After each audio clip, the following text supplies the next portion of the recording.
चौथा number,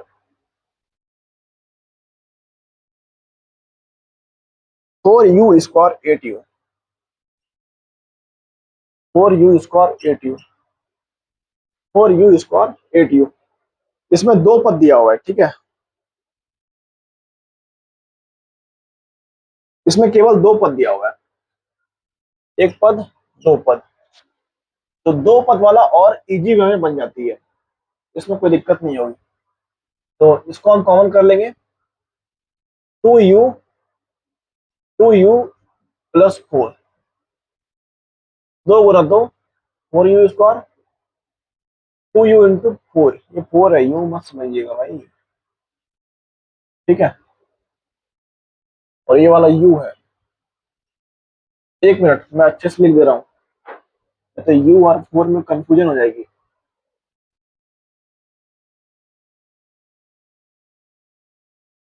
four u square plus eight u, ठीक है, तो यहाँ पर टू यू हो जाएगी कॉमन, टू यू प्लस का फोर, ठीक है, दो दूना चार यू स्क्वायर, दो चौके आठ यू, ठीक है, कोई दिक्कत नहीं, हो गया। अब इसका निकालेंगे शून्यक, शून्यक, two U equal to zero, तो U equal to zero by two, U का वैल्यू हो जाएगी जीरो, ठीक है, two you plus four equal to zero, तो ये हो जाएगी टू यू इक्वल टू, इधर आएगा तो माइनस फोर, ठीक है, फिर u equal to minus four by two, दो दूना चार, u का वैल्यू आ जाएगा माइनस का टू, ठीक है, पहला आ गया जीरो, दूसरा आ गया माइनस टू, तो शून्य का मान क्या आ गया,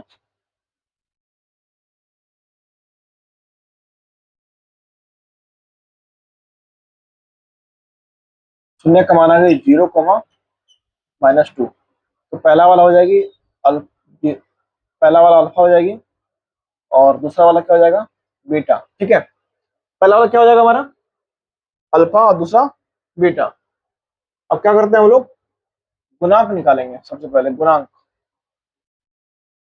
ए का वैल्यू, बी का वैल्यू और सी का वैल्यू। ए का वैल्यू कितना हो जाएगा, फोर, ए का वैल्यू फोर, और बी का वैल्यू एट, सी का वैल्यू नहीं दिया हुआ है जीरो, जिसका मान नहीं दिया हुआ रहता है, ठीक है, वो जीरो होता है। अब हम लोग करेंगे जांच, क्या करेंगे, जांच, वेरीफाई। तो पहले करते हैं शून्य का योग, इंक फिर से खत्म हो रही है, और कितने घटा लो,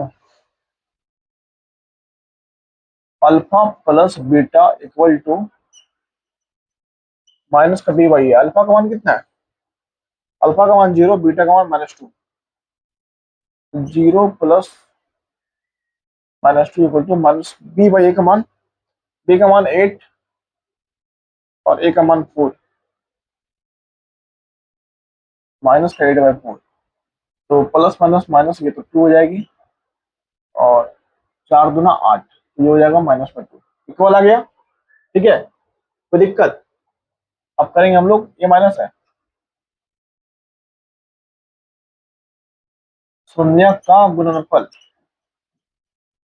शून्य का गुणनफल क्या हो जाएगा, alpha into beta equal to C by A, तो अल्फा इंटू बीटा का मान zero multiply minus two C by A, C का मान है जीरो और ए का मान है फोर, सी का मान है जीरो, ए का मान है फोर, तो जीरो से मल्टीप्लाई करेंगे तो जीरो, और जीरो में भाग देंगे तो जीरो, तो वैल्यू दोनों, दोनों का वैल्यू क्या आ गया, समान, अप्रूव्ड आंसर,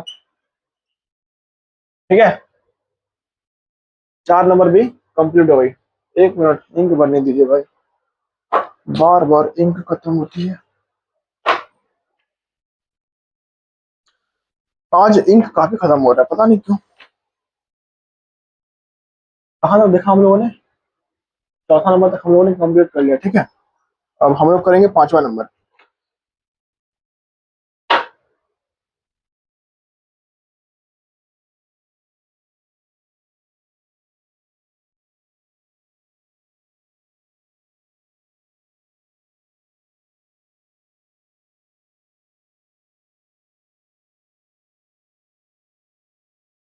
पांचवा नंबर, ठीक है।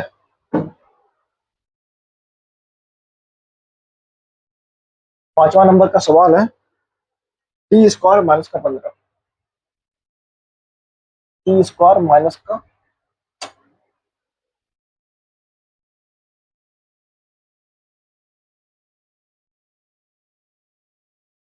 टी स्क्वायर माइनस का 15, ठीक है। तो ये भी दो पद में है, ये भी क्या है, दो पद में है। तो इसको सॉल्व करेंगे हम। टी स्क्वायर माइनस का रूट अंडर 15 का स्क्वायर में इसको रखेंगे, ठीक है।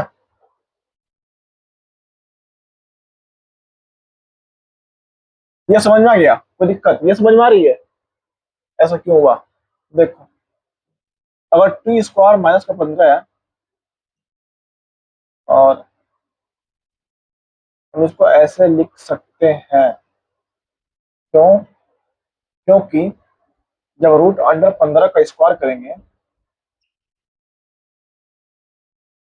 और जब 15 बाहर निकलेगा, रूट रूट से जब 15 बाहर निकलेगा तो क्या होगा? 15। समझ में आ रहा है? और समझ आ तो समझाते हैं। टी स्क्वायर रूट अंडर 15 गुना 15, ये हो जाएगा 15 का 15, ठीक है। तो इसको मैंने क्या लिखा है, इसको मैंने इस रूप में लिखा है, ठीक है। कोई दिक्कत? इसको मैंने इस रूप में लिखा है, समझ में आ गई? अब ये जो है A square minus B square का फॉर्मूला पे टूट जाएगा, क्या हो जाएगा? T minus root under 15, T plus root under 15, ठीक है। A minus B, A plus B क्या था formula? A square minus B square का equal to A plus B into A minus B, यही होता है फॉर्मूला ना। A square minus B square equal to A plus B into A minus B, ठीक है। इस फॉर्मूला का मैंने इस हिसाब को तोड़ा। अब इसका निकालेंगे शून्यक।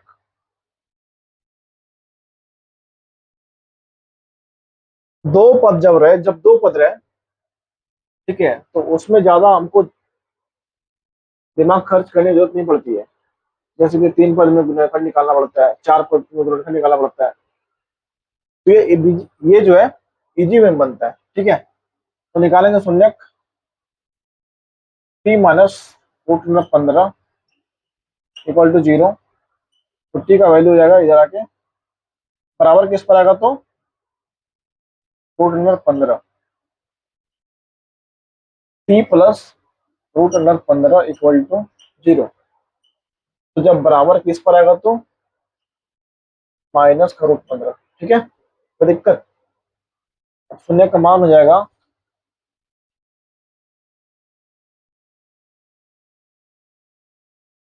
शून्य का मान हो जाएगी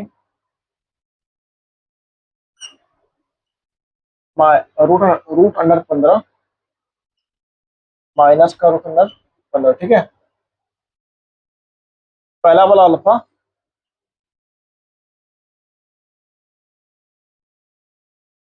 और दूसरा वाला बीटा,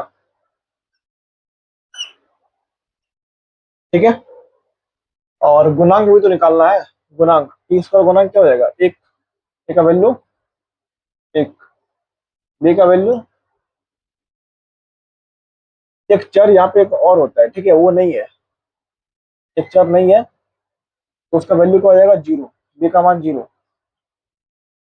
ये अचर पद है, -15 अचर पद है, तो सी का मान हो जाएगा माइनस का 15, ठीक है। अब हम लोग जांच करेंगे, क्या करेंगे? जांच।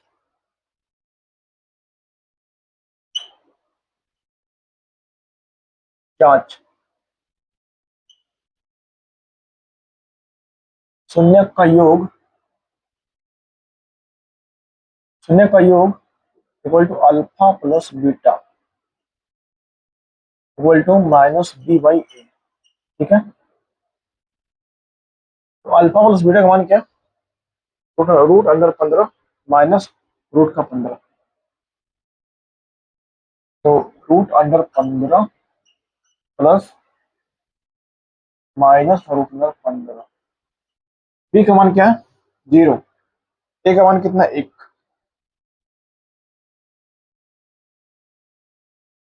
रूट अंडर 15 प्लस, नहीं, plus minus minus root under 15। यहाँ डिवाइड करेंगे तो 0 हो जाएगी। ठीक है। और plus 15 root under 15, plus 15 minus 15 ये भी खत्म हो जाएगा तो 0। ठीक है। अब क्या करेंगे? शून्य का गुणनफल निकालेंगे। शून्य का गुणनफल,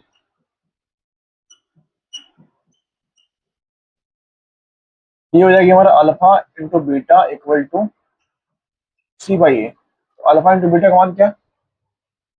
रूट का 15 माइनस रूट का 15, रूट का 15 माइनस रूट का 15 इक्वल टू सी का वैल्यू है -15, ए का वैल्यू है 1। ठीक है। इसको जब इससे मल्टीप्लाई करेंगे तो हो जाएगा -15, एक्स डिवाइड करना है -15। ठीक है। तो दोनों का मान क्या हो गया? बराबर। हो गया प्रूव्ड। ठीक है। कोई दिक्कत नहीं होनी चाहिए। ठीक है। बहुत इजी क्वेश्चन है। एक बार बनाने के बाद, एक बार अगर हम लोग रिवीजन करते हैं तो लगभग सारा क्वेश्चन अच्छे से और अच्छे से समझ में आती है।